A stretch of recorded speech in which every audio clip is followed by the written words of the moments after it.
What up, everybody, and welcome to another edition of the Charter Podcast brought to you by St. Xavier University.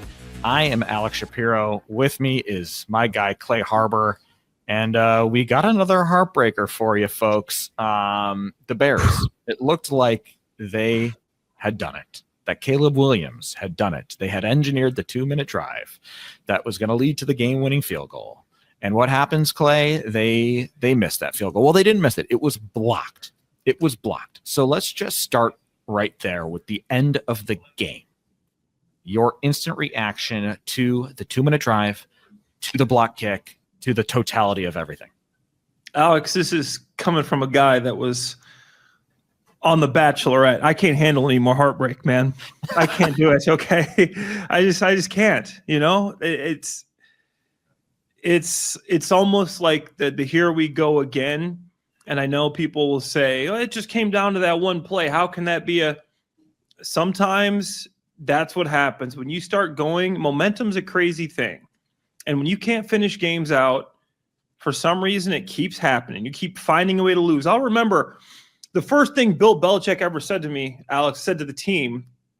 I think I've said this to you before. When I go into New England, I'm excited. It's like a kid on his first day of school, you know, the backpack on, the lunch pail, you know, I'm excited. You know, this is Bill Belichick, my first meeting, the New England Patriots. The first thing he says is, to win, you first have to learn how not to lose.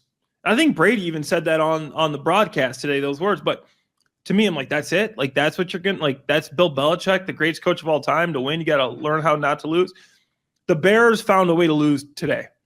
Okay, I don't know if you needed to go for another run, maybe get 2 more yards. Or, you know, you risk they found a way to lose the game. And before you can be a winner, you got to find a way not to lose. You got to obviously practice those situations, those long distance field goals, the clock management at the end of the game, all the scenarios. It comes down to literally a fingertip, and they lose to the Packers for the 11th straight time. So a lot of heartbreak, but man, it just seems like this organization right now, they don't know how to win the game, don't know how to finish. So, Clay, over your lengthy NFL career, like, you've been in a lot of different types of locker rooms. It's kind of a 2-part question for you here. One, if you're on a team that has trouble not knowing how to not lose games, figuring out how to win, right? Figuring out how to not lose. If you're on a team that has that issue, A, what does another loss like this do for you?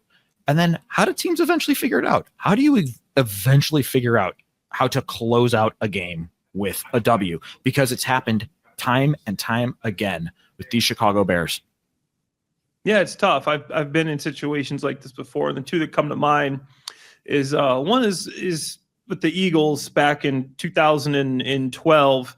We finished 8-8, right? But we started the year and I think we were 3-8. We ended up winning our last 5 games. And it was just somebody came up with the big play down the stretch and just broke this streak of heartbreaking close losses. We won the game. And then you win that close game, you start believing, you win another one, you make another big play. And after that, you start believing. You look at the Detroit Lions, when you throw 5 interceptions, those guys believe. They come back last week and they win a game.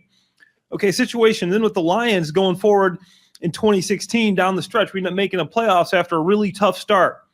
And that's because it takes one guy making a play before the team starts to believe. And it's tough. It's tough to figure out exactly how to do that, why that happens, but it's a momentum business. And your head coach has to put you in the best possible situations to make those plays. When you have the Hail Mary situation, when you're turning the odds a little bit against yourselves with the play before the Hail Mary, with the 15-yard out, the not calling the timeout before the Hail Mary, these little statistical, you got to figure out a way to win. Maybe not going for a few more yards to turn up the statistical probability that you kick that field goal and win the game.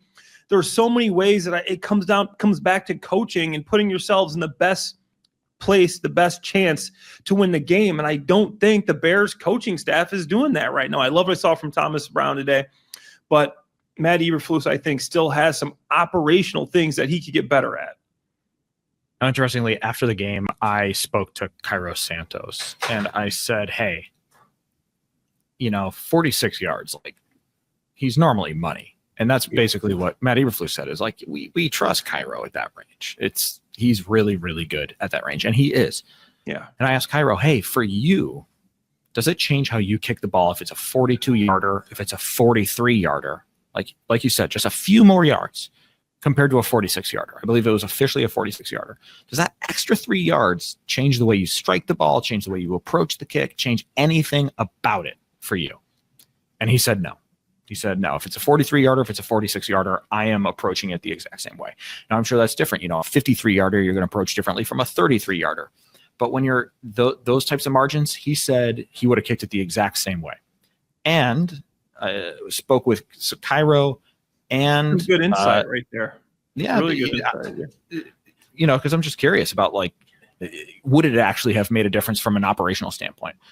Now, Scott Daly, Cairo, and even Torrey Taylor to a degree on the side, who kind of butted in a little bit as we're talking to Scott Daly and Cairo Santos. To a man, all of them were like, the operation felt good. The snap, the hold, the kick felt good. And Cairo said, could I have elevated the ball a little bit more? Yeah, I might have been able to elevate it a little bit more, but they felt really good about the operation. And of course, they're going to look at the tape more in depth tomorrow, but they watched the play on their phones. They went over it after the game, and it was a tip your cap moment. It was a tip your cap moment. But one thing that did come up, this was just kind of murmurs in the background. Scott Daly takes a lot of contact, and he mentioned it. He's like, yeah, I felt guys all over me. Now, he said he did not expect a flag there. He goes, yes, I felt a ton of contact. Did not expect a flag. We've seen the Bears, Jervon Dexter, get flagged for making too much contact with the long snapper on a similar play. We were talking about it before the show a little bit. Clay, just get into the moment of or could you get into maybe by the letter of the law it should have been a flag, but can you expect a flag there? Yeah, I think letter of the law, I think that could be a flag, but like you said, in that situation, you are not expecting to get any type of calls unless it is just blatant and obvious and something that just you can tell affects the play. And just like you go back to the guys, and I'm going back to Hail Mary again, like the holding against the Bears on that same play. If you remember, they were getting held. Nobody's going to call that unless it's just completely outrageous. Even in the backfield before the ball's coming, guys are jockeying for position in those situations because you're not going to get a call in most of those situations. So, yeah, Alex, I would say if you're in a court of law and you say, hey, this was a penalty, you probably have a good chance of proving your case. But in that situation, big time situation, no time left on the clock, nothing blatant and obvious, I think, no, you're not going to get that call. To me, it just comes back to, I think those guys need to get their pad level lower. And instead of getting pried up the center, maybe get your pads down. It's a tough situation there.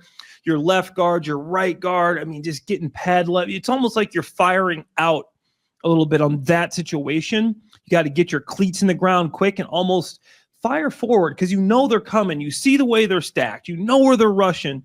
And it's a tough – I hated PAT field goal. I hated it. It's an offensive player you're just getting teed off on.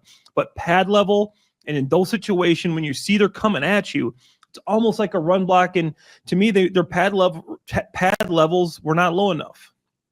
There you go. After the game, Caleb Williams also took accountability, basically saying hey, look at the drive beforehand, right? It was a long, something like 12 play drive. Yeah, they started their 12 play, 49-yard drive, but they fizzle out around midfield. They couldn't convert the extra couple of first downs. They end up punting. And he's like, that could have made a difference, right? If we get one more first down, we end up with points. The game looks different.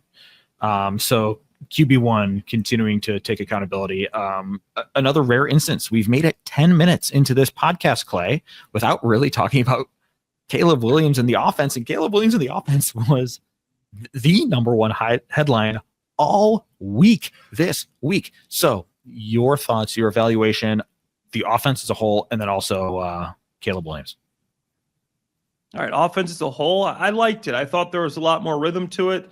I liked getting Roshan Johnson involved more. They had 30 snaps for Roshan, 41 for DeAndre Swift. Looks like there's a little bit of thunder and lightning there. I love what he brings to the table there as another guy, a big running back that can break tackles and get those hard yards. Swift, I thought, had a nice day. I thought the offensive line played really well, but that all comes back to Thomas Brown because I thought he put him in a lot of good situations. He's getting the ball out quick. I know you're seeing the next gen stats flash up on the broadcast and seeing how quick they're getting the ball out, and he's doing a good job. A lot of it was not a lot of air yards early in the game, quick throws, getting it to your playmakers, a couple different run game concepts. You're bringing in a couple extra blockers, whether it's a wide receiver, as you saw in that big touchdown run by Swift. You got Allen blocking, Kmet blocking, Darnell Wright. And then you got Braxton Jones, obviously just flattening guys. So I like the different concepts, the pin and pulls. You're doing some counters there. You still run some duo and some zone. Also love getting Caleb Williams involved in the run game. You're picking up a player. You're just making the run game numbers better, whether you're bringing in a blocker or the zone read. You're literally pulling an extra defender out of the box. And if he doesn't want to go with the quarterback, Caleb was showing he's not scared to run. That's something he wasn't really showing a lot early in the season. So I loved that. I loved what I saw from Thomas Brown. Caleb, I thought, up and down game early. I thought he had some misses on third down and the red zone maybe, but he came back and he drove you down the field. And I thought he had a solid day. I mean, come on, after taking 2 sacks, tell me you didn't think that game was over. He thought the game was over. Yeah, I thought the game was over. Curtains, over. I'm like, this is over. And then he comes back and hits Rome, then hits Keen. I'm like, okay, Caleb, that's what you're looking for in a quarterback. A quarterback that when you're down, people think you're out, you're going to make some big plays, put you in position for a 46-yard field goal. We've seen 59-yard field goals walk off to win this year. I know the fans are all ticked off about the maybe get a couple more yards and it changes but the 46-yard field goal for Santos, that's a high percentage kick. He usually makes that. So to go back to your question, I loved what I saw from Caleb late in the game. That drive was incredible. Him and Thomas Brown look like they have a good understanding of what each other want. And that's what you want to see between an offensive coordinator and a quarterback. And I think they're going to continue to improve moving forward. To give you an idea of how money Cairo Santos is inside 50, he only has one other miss inside 50 this year, and it was another one that was blocked, and it was the Cole Kmet long snap when Cole Kmet had the really long snap, and that slowed down the entire operation block. So only 2 misses inside 50, and both of them are blocked. So you're absolutely right. Cairo Santos is usually super money inside 50. I think Thomas Brown did a really excellent job. Yeah. And I think a lot of credit needs to go to him. You mentioned there was that clear emphasis on getting the ball out of Caleb Williams' hands quickly. We saw that. It seemed like that helped Caleb Williams get in a rhythm. He looked so much more comfortable. We once again saw him going through the reads, 1, 2, 3, quick processing, making throws with anticipation, and if it's not there, scramble. He looked really, really comfortable. But one thing Caleb Williams said that was really interesting after the game is that Thomas Brown apparently did a better job of getting the play call in quickly. He's like, Shane did a good job of that. But more consistently, Thomas Brown, like a play was done and the next play is coming in. There's not a big delay so that they have plenty of time for him to process it, get guys in position, and let's operate our offense. So 1, communication, operation from Thomas Brown, bravo. The quick throws, the easy throws, bravo. And then the other thing that I thought was really interesting, and this is what Matt Eberflus really pointed out. What did he want? He wanted creativity, and we saw some of that creativity.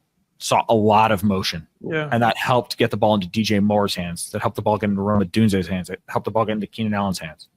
And then, we saw things like Roma Dunze in the backfield, whether he was eye candy, whether he was working as a lead blocker. Like, you want to talk about creativity? Let's get one of our rookie playmakers out the backfield and using him in part of the motion game. Like, that's something you would expect to see from the Dolphins, not the Chicago Bears. So Thomas Brown, that's the effect that a new offensive play caller, a new offensive coordinator can have, because it's the same playbook, right? They're still using Shane Waldron's playbook. Thomas Brown isn't installing a new offense. But this is how, when you have a guy, again, getting the play call in early, getting a little bit more creative with motion, the effect that can have on the offense as a whole, and then on Caleb Williams. And I think that really showed. And then, just got to underline, you already said it, but got to underline those last two throws that Caleb Williams made. Big time. Matty Eberflus, I forget exactly how he said it. He had a really good quote, but that is real. That's big boy football there. That's big boy football there. So is it a heartbreaking loss? Yes. But it's encouraging in a way that the past heartbreaking losses have been incredibly discouraging. Right? Yes. The most important thing about this season is setting Caleb Williams up for long-term success down the road. This season, Bears are 4-6 now, and not looking good. Not. But what's the most important thing? That your number one overall pick, Caleb Williams, is the guy. You build some forward momentum for him so that you have this excellent foundation moving forward. And today felt like another one of those days. We had seen it in the past. We'd seen it during that really solid stretch. It felt like another one of those games that you can use as a building block for the future of this franchise, the future of this offense.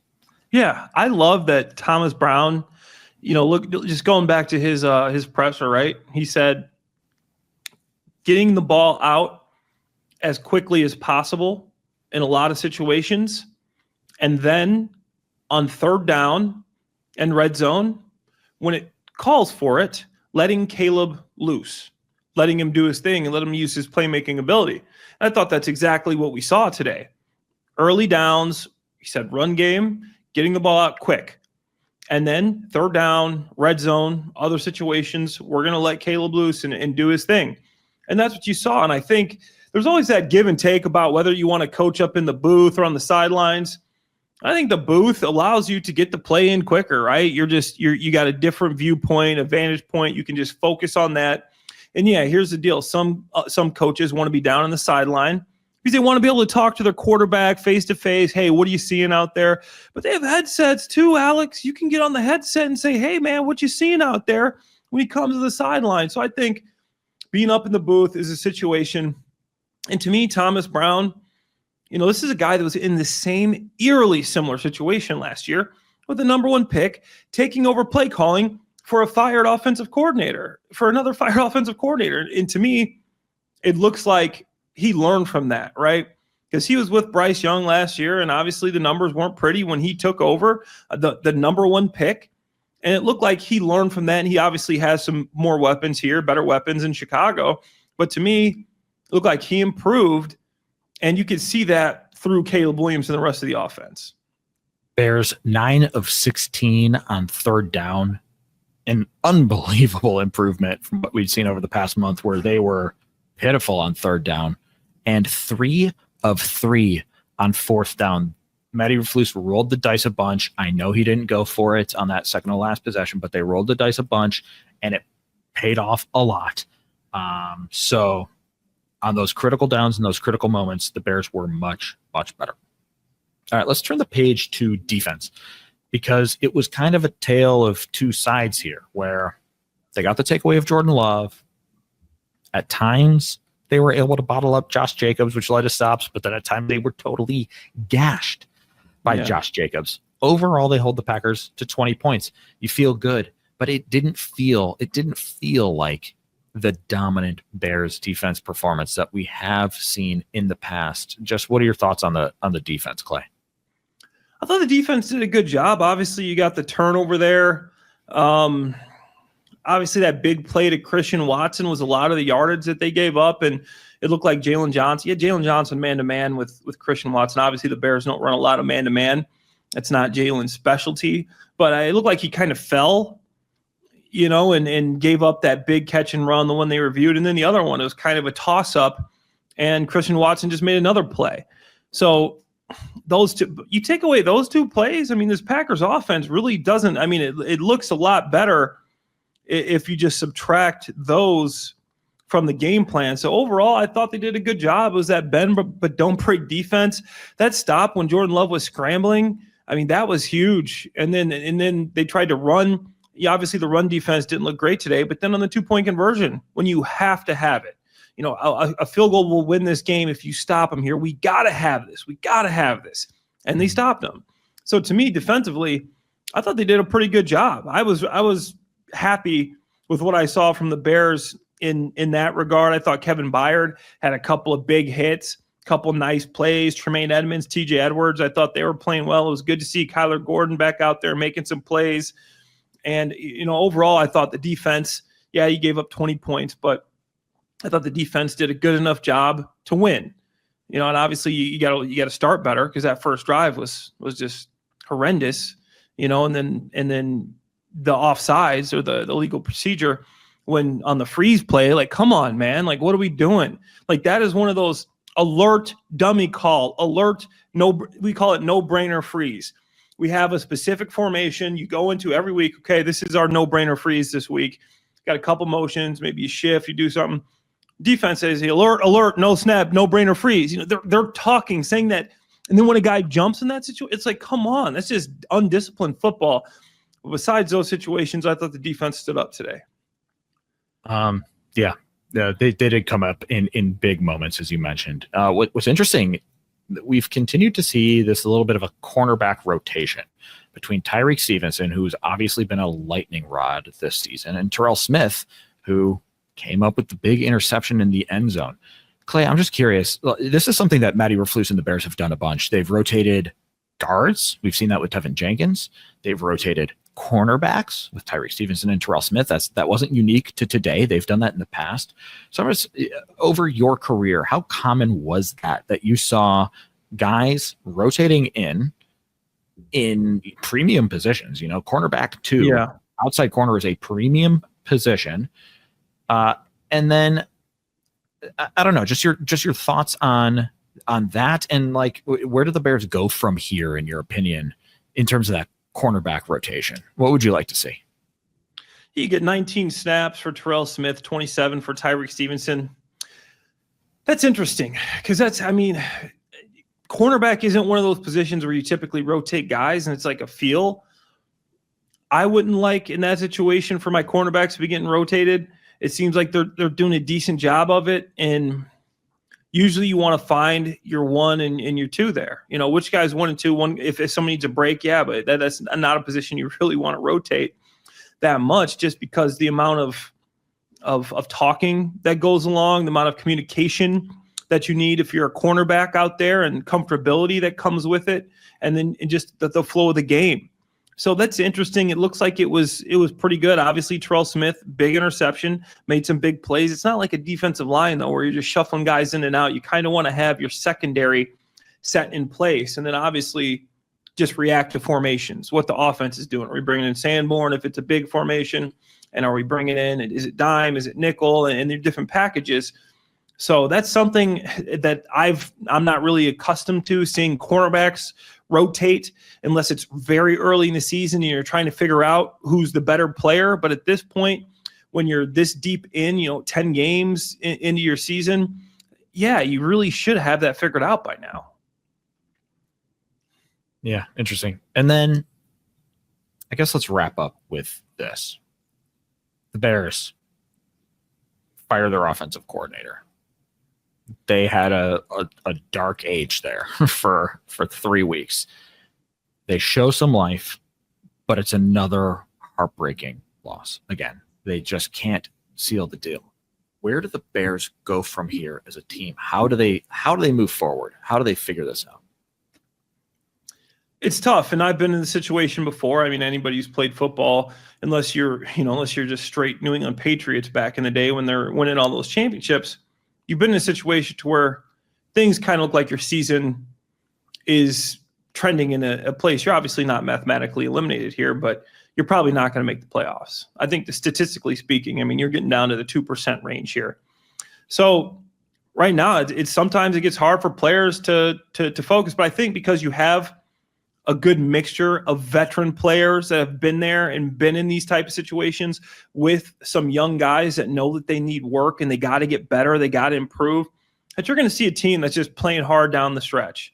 And obviously it's an interesting situation because you got a coach coaching for his job, and so much has been said. Why do you bring in a coach that's coaching for his job in with a rookie quarterback who's trying to get better? Don't you want to marry up the timelines for a head coach, an offensive coordinator, and a rookie quarterback, number 1 overall pick?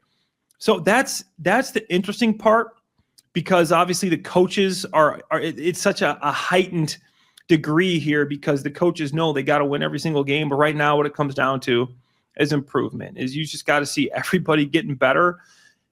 And basically you got to focus on individually getting better as a player, and that's all you can look at, because it's a tough time in the season. I play with the Jacksonville Jaguars, Alex. Okay. Sometimes, you're going out there, you're 5 games below 500 and you still got to go out there, play hard and try to win the football game. So from here on out, it's going to be tough for some of these players to get up and try to make sure that they're ready to go, but they're professionals and you got to focus on improving and obviously trending in the right direction for the future. I know I said we were going to wrap up on this one, but hearing you talk about all of this and just thinking about the game as a whole, I'm curious, where are you on the encouragement meter? If the Hail Mary and the past month is way, way low on the encouragement meter, and here we are, another heartbreaking loss, but things look better. Like, are you more encouraged? Are you more discouraged? Just like, how are you feeling 0 to 10 on the encouragement meter with where the Bears are at right now?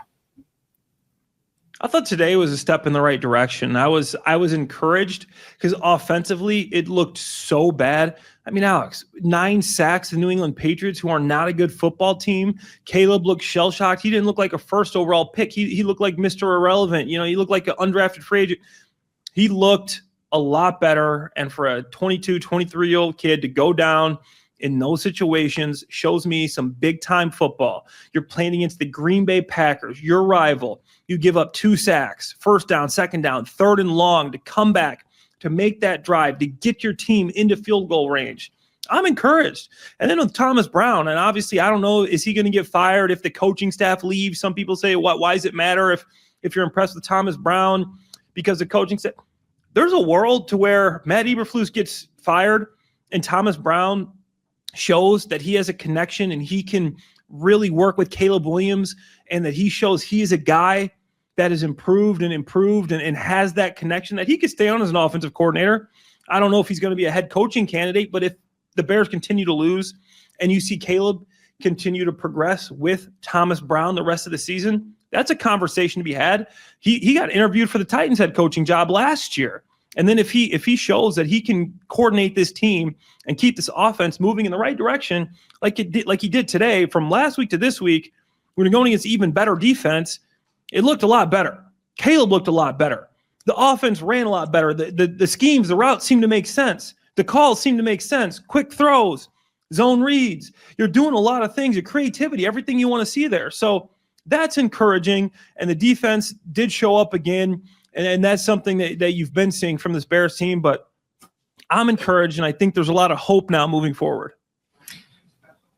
In regards to the Thomas Brown conversation, there is a precedent for that in Chicago too. Vic Fangio, if you remember, Vic Fangio was a part of John Fox's staff when John Fox was let go and the Bears bring in Matt Nagy. Matt Nagy realizes, hey, something special is happening on this defense. Let's keep Vic Fangio around. So Vic Fangio stayed on to be the defensive coordinator for Matt Nagy. And then obviously he got the head coaching job for the Broncos. So he left for that head coaching job, but he did stick on through a regime. So it is not totally out of the blue for a coordinator, if he's showing he's doing a really good job, to stick around. I think if Thomas Brown does a really good job, I think he should get consideration for head coach. Obviously, I'll just throw it out there.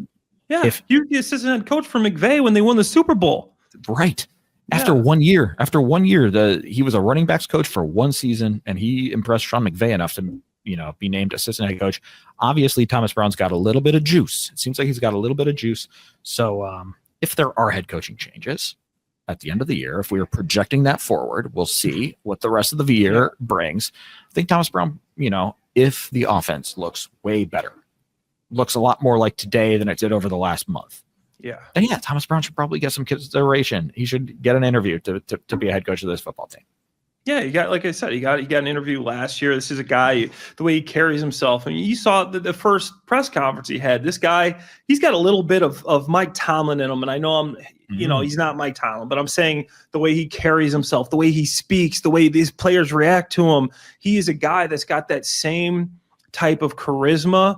And you can tell he just knows ball, and his players responded to him. And you saw how hard the offense played out there today.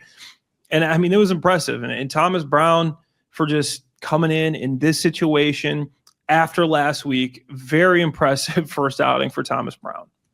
All right, Clay, before we wrap this up, get out of here, any final thoughts? No, I think I just shared it there with the final talking about the offense and Thomas Brown. But I liked what I saw from Caleb, just to reiterate that. I liked what I saw from Roma Dunze. I loved how you mixed up the running backs right there. Offensive line played a lot better today. Obviously, you don't want to give up a couple of those sacks late, but overall, I think it was besides the last play of the game, it was an encouraging showing for the Bears. Stop me if you've heard that one. Yeah. Except for the last play. It was an encouraging day for the Chicago Bears. But you're right. Shout out Braxton Jones, back healthy. Shout out Darnell Wright, back healthy. Shout out Jake Burin, who came in relief, looked good. Shout out Coleman Shelton and Matt Pryor for offensive line was solid. So I'll end there. Shout out offensive line, getting those guys back healthy, and the next man up today was up to the task. All right. Thank you to everybody for listening. For Clay Harbor, I am Alex Shapiro. This was the Charter Podcast presented by St. Xavier University. Hope all of you have a wonderful week, and we'll be back with more this Wednesday. See you then, y'all.